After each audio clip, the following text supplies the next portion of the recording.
அஸ்ஸலாமு அலைக்கும் வரஹ்மத்துல்லாஹி வபரகாத்துஹு. அன்பர்களே, இன்று நாம் பேசப்போவது வாழ்க்கையில் மிகவும் பயனுள்ள, சக்தி வாய்ந்த மற்றும் பலனளிக்கும் 2 ஆன்மீக அமல்களை பற்றியது.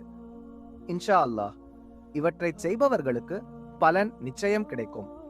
ஒரு அமல் வெள்ளிக்கிழமை மட்டும் செய்ய வேண்டியது, மற்றொரு அமல் உங்களுக்கு விருப்பமான எந்த நாளிலும் செய்யலாம்.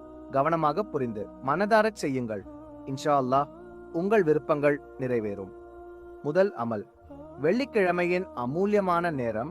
வெள்ளிக்கிழமை அசர் தொழுகையிலிருந்து மக்ரிப் வரையிலான நேரம் மிகவும் சிறப்பு வாய்ந்தது. இந்த நேரத்தில் நமது பிரார்த்தனைகளுக்கு பதில் கிடைக்கும் வாய்ப்பு மிக அதிகம்.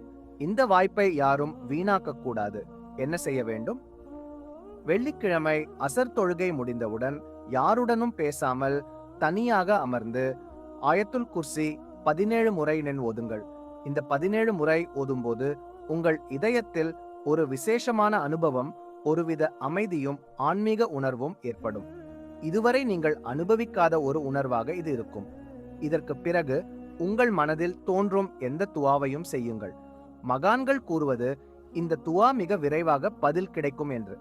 அசர் முடிந்தவுடன் நேரம் கிடைக்காதவர்கள் மக்ரிபுக்கு முன்பு இதே அமலை செய்யலாம். அல்லது வெள்ளிக்கிழமை இந்த நேரத்தில் ஆயத்துல் குர்சியை அதிகமாக ஓதுங்கள். இன்ஷா அல்லாஹ், உங்கள் பிரார்த்தனைகளை அல்லாஹ் ஏற்றுக்கொள்வான்.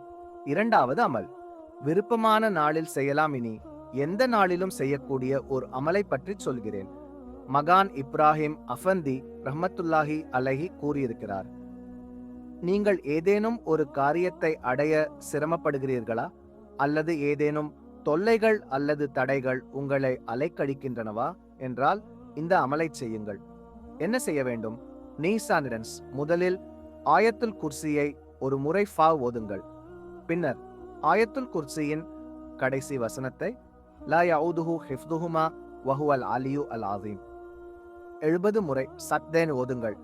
இதற்கு பிறகு உங்கள் தேவையை அல்லாஹ்விடம் துஆ வடிவில் கேளுங்கள்.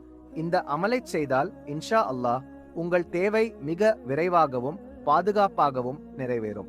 அன்பர்களே, இந்த 2 அமல்களும் மிகவும் எளிமையானவை, ஆனால் மிகவும் சக்தி வாய்ந்தவை. ஒன்றாம் வெள்ளிக்கிழமை அசர் முதல் மக்ரிப் வரை ஆயத்துல் குர்சியை 17 முறை ஓதி துவா செய்யுங்கள். இரண்டாவது, உங்களுக்கு விருப்பமான எந்த நாளிலும் ஆயத்துல் குர்சியை ஒரு முறை ஓதி அதன் கடைசி வசனத்தை 70 முறை ஓதி துவா செய்யுங்கள். இந்த அமல்களை உங்கள் வாழ்க்கையில் செய்து பாருங்கள். இன்ஷா அல்லாஹ், பலன் நிச்சயம். உங்கள் பிரார்த்தனைகளை அல்லாஹ் ஏற்றுக்கொள்ளட்டும். அஸ்ஸலாமு அலைக்கும் வரஹ்மத்துல்லாஹி வபரகாத்துஹு.